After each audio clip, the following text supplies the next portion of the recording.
So, somebody is going to ask me something? Yes ma'am पूछ लेते हैं ma'am 31 तारीख को जो मॉक ड्रिल होने वाला है जो 29 मई से पोस्टपोन हो गया था किस तरह क्योंकि पिछले दिनों हमने जो विश्व युद्ध के जो हालात देखे क्या तैयारियां जो है होम डिपार्टमेंट इस मॉक ड्रिल के माध्यम से कर रहा है ये दूसरा हमारा मॉक ड्रिल है। पहला जैसे आप लोग सब जानते हैं ऑपरेशन अभ्यास था, उसके बाद ऑपरेशन सिंदूर हुआ और इस दौरान हमने बहुत सारा ग्राउंड वर्क किया है क्योंकि पहली मॉक ड्रिल एक्चुअली अभ्यास था।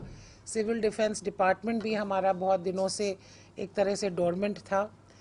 तो पिछले 2-3 हफ्तों में ही हमने पूरे स्टेट में 50 से अधिक कैंप्स किए हैं।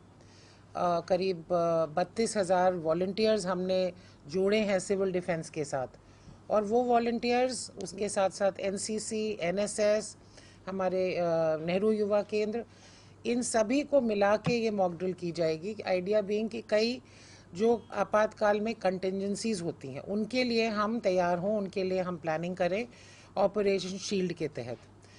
जैसे कि एयर रेड के लिए तैयारी हो, इवैक्यूएशन के लिए तैयारी हो, जो हमारी हॉटलाइंस हैं एयरफोर्स एंड आर्मी के साथ वो पूरी तरह एक्टिवेटेड हों, जो हमारे वॉल्टियर्स हैं उनको ट्रेनिंग हो, हर किसी को पता हो कि क्या करना है। सो उसके लिए हमने निर्देश भी जारी कर दिए हैं और ये कल यानी 31 मई को पूरे प्रदेश में हम ऑपरेशन शील्ड करेंगे और ब्लैकआउट भी किया जाएगा। इसमें हमने जो यहाँ से निर्देश दिए हैं शाम के 8 से 8:15 ब्लैकआउट होगा। पर इसके अलावा डीसीज को ये भी कहा है कि अगर किसी भी ज़िले में किसी वजह से 8 से 8:15 नहीं हो सकता है तो वो हमने उनको फ्लेक्सिबिलिटी दी है कि वो टाइम वो सुनिश्चित करें। इसमें सबसे ज़रूरी है कि लोगों के लिए पब्लिसिटी हो, उन्हें पता हो कि ब्लैकआउट इस समय से होगा और उन्होंने क्या करना है। एज़ ऑलवेज पैनिक की कोई वजह नहीं है, ये तैयारी है और तैयारी में हम कोई चूक नहीं होने देंगे। मैम कौन कौन से अलग अलग विंग्स जो हैं इस मॉक ड्रिल का पार्ट होने वाले हैं जैसे एनसीसी हो गया अलग अलग मैंने बता ही दिया एक बारी में कि ये सारे जो महकमे कंसर्न हैं वो पार्ट होंगे। लोकल बॉडीज़, हमारे revenue department, home department, civil defence, home guards, जितने भी हमारे वॉल्टियर्स हैं, रेजिडेंट वेलफेयर एसोसिएशन है।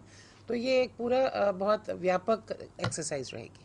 हम कई बार लोग थोड़ा पैनिक भी कर जाते हैं कि कहीं कोई थ्रेट तो नहीं है या इस तरह की mock drills I have operations already covered that point कि एज ऑलवेज पैनिक की कोई बात नहीं है, पर तैयारी में कोई चूक नहीं रहनी चाहिए। मैम पिछले दिनों देखा गया था कि जासूस जो कर रहे थे उनको पकड़ा जा रहा, तो अभी भी वो एक्सरसाइज कंटिन्यू है और जिस तरीके से खुलासे हो रहे हैं या जो बांग्लादेशी जो यहाँ रह रहे हैं इलीगल तौर पर उन पर ये मैंने पिछली बार भी कहा था कि ये एक कंटिन्यूइंग एक्सरसाइज रहती है। इट इज़ नॉट कि आपने एक दिन एक कोई अभियान चलाया। जहाँ तक इंटेलिजेंस एक्टिविटीज़ हैं, सिक्योरिटी एजेंसीज़ हैं, ये कंटिन्यूसली इन सेंसिटिव चीज़ों को मॉनिटर करती हैं और कार्रवाई करती हैं। आई थिंक आज के लिए क्योंकि हम ऑपरेशन शील्ड की बात कर रहे हैं, दैट शुड बी फाइन।